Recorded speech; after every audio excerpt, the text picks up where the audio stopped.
नमस्कार दोस्तों, मैं विपिन कुमार आपको पुनः इनवाइट करता हूं अपने साथ जुड़ने के लिए। और आज मैं फिर बच्चों के लिए ट्रांसलेशन का प्रोग्राम लेके आया हूं। बड़े छोटे छोटे सरस भाषा में ट्रांसलेशन अपने बच्चों को सिखाएं। शर्त है कि आपको हमसे लगातार निरंतर जुड़ के रहना पड़ेगा। और आज मैं लेके आया हूं कि कैसे छोटे से छोटे बच्चे को, किड्स को, जो नन्हे नन्हे बच्चे हैं, छोटे छोटे बच्चे हैं, मैंने कहा था आरंभ में ही कि मैं अपने क्लास को 0 से स्टार्ट करूंगा और वही 0 वाले लेवल आगे जाकर के हायर लेवल में बदलते जाएंगे। तो आइए हमारे साथ जुड़िए और अपने बच्चों को भी इससे जोड़िए और उनके अंग्रेजी को, उनके इंग्लिश को धीरे धीरे ही सही इम्प्रूव करते जाइए।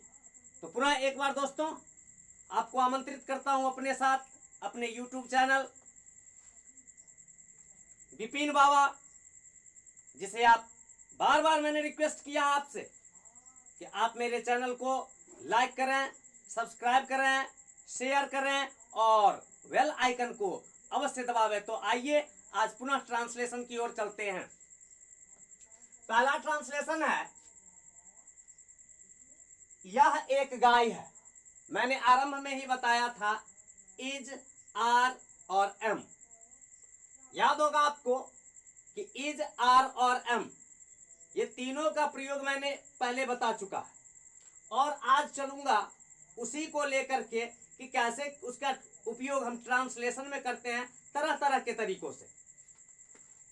यह एक गाय है, तो सबसे पहले वर्ड ऑर्डर भी मैंने बताया था और आपको याद होगा तो इसका आप बनाएंगे this is a cow. This is a cow, यह एक गाय है। राम एक लड़का है, तो राम सिंगुलर है, एक वचन है क्योंकि एक लगा हुआ है। Countable noun, singular number, singular number में अगर काउंटेबल नाउन रहे, ऐसी स्थिति में हम उनके साथ ए और एन का प्रयोग करते हैं। तो यहां आपने देखा दिस इज अ काउ, यहां है राम एक लड़का है, तो Ram is a boy, Ram एक लड़का है। वह एक चम्मच है, तो वह माने दूर है, तो दैट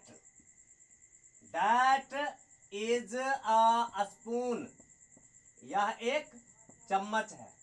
मैं शिक्षक हूं। यहां एक बात ध्यान देने योग्य है बच्चों, दोस्तों यहां एक बहुत ही महत्वपूर्ण बातें मैं आपके साथ शेयर करना चाहता हूं।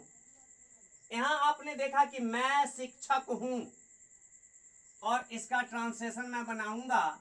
आई सिंगुलर नंबर है और इसके साथ मैंने बताया था कि I am a teacher, I am a teacher, मैं एक शिक्षक हूं, I am a teacher.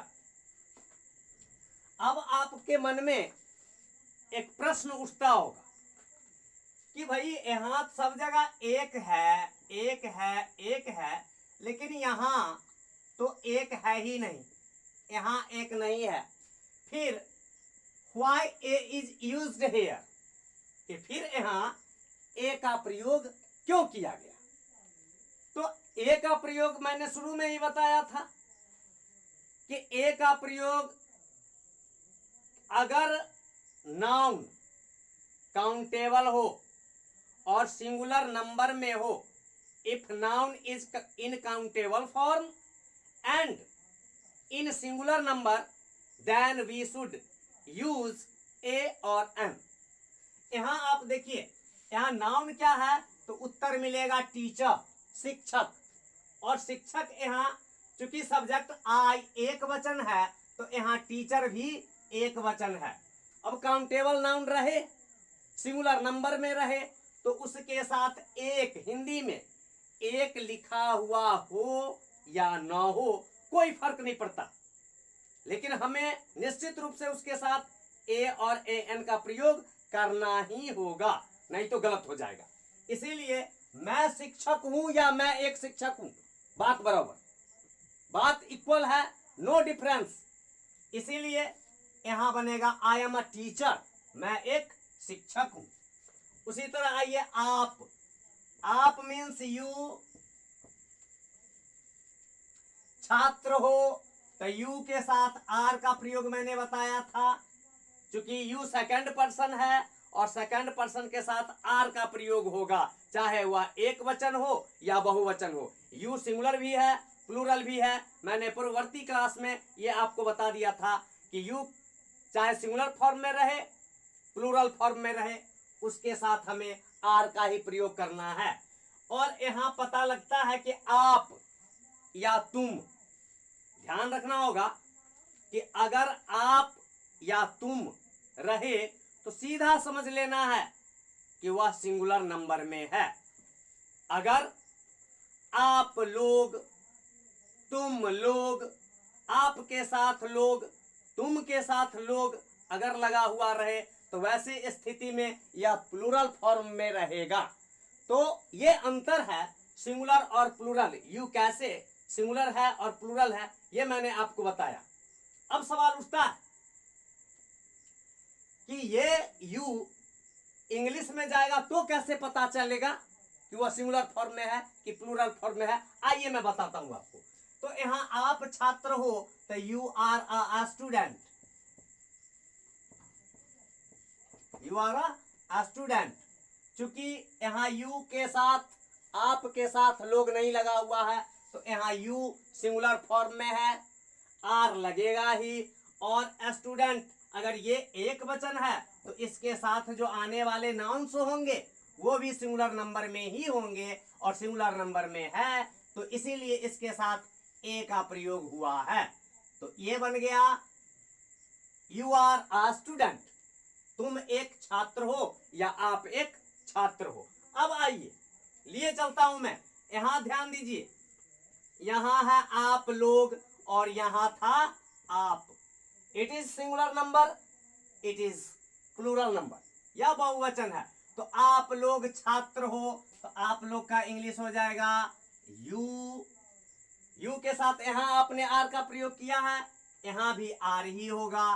But अब ये चूंकि यू के साथ आप लोग लगा हुआ तो यह बहुवचन में है, इसीलिए ऐसी स्थिति में छात्र के लिए हम स्टूडेंट्स करेंगे, स्टूडेंट्स।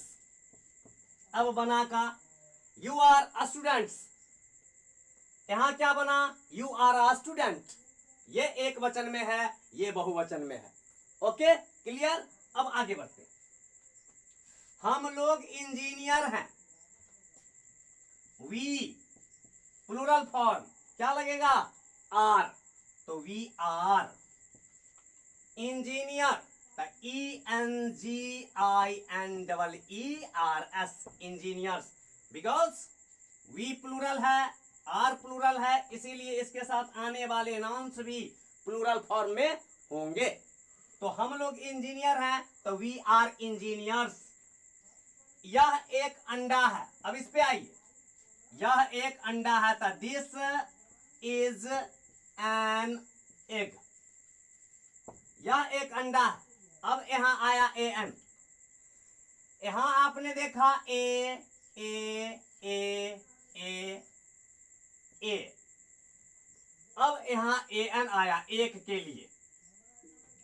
अब ए और ए एन दोनों का मीनिंग मैंने पिछले दिनों आपको बताया था कि दोनों का मीनिंग ए रहे तो भी एक, एन रहे तो भी एक, but where we should use a और एन। हम ए का प्रयोग कहां करेंगे, एन का प्रयोग करेंगे कहां करेंगे, ये भी मैं आपको आज के ही दिन सिखाने वाला हूं दोस्तों। आपको परेशान होने की तनिक भी जरूरत नहीं है। आइए मैं क्लियर करता हूं, पहले इसको पूरा करके फिर ए एन का यूज भी मैं आपको अभी के अभी ही सिखाता हूं। अब ये अंडे हैं तो दिस माने यह, दीज माने ये या ये सब। दिस का प्लूरल फॉर्म दीज होता है, दैट का प्लूरल फॉर्म दोज होता है, और यहां है लिखा हुआ ये अंडे हैं, तो लगाएंगे दीज। अब this singular, these plural. This के साथ सिंगुलर है तो सिंगुलर वर्ब इज, दीज के साथ प्लूरल वर्ब आर। तो दीज आर, अंडे हैं, बहुवचन, बहुवचन, प्लूरल फॉर्म, प्लूरल फॉर्म, तो एग का भी प्लूरल फॉर्म लिख देंगे एग्स।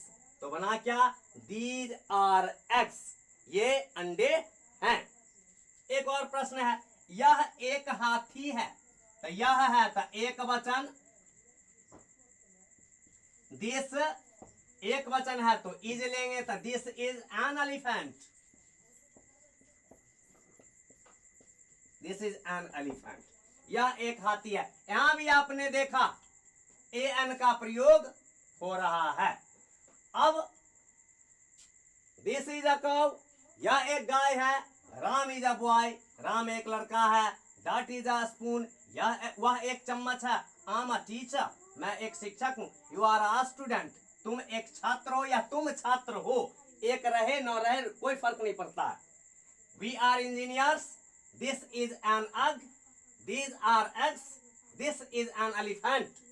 इस तरह से मित्रों अभी मैंने आपको इज आर एम का प्रयोग सिखाया। दिस का प्लूरल होता है दीज, दैट का प्लूरल होता है दोज, आपने ये भी सीखा, इज आर एम का प्रयोग सीखा। और सबसे महत्वपूर्ण बात मैंने जो अभी चर्चा किया था कि ए एन का प्रयोग, तो आइए लिए चलता हूं मैं अगले क्लास में ही ए एन की ओर।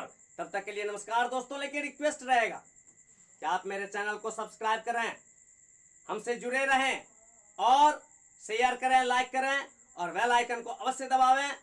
धन्यवाद दोस्तों, जुड़े रहिए हमारे साथ, धन्यवाद।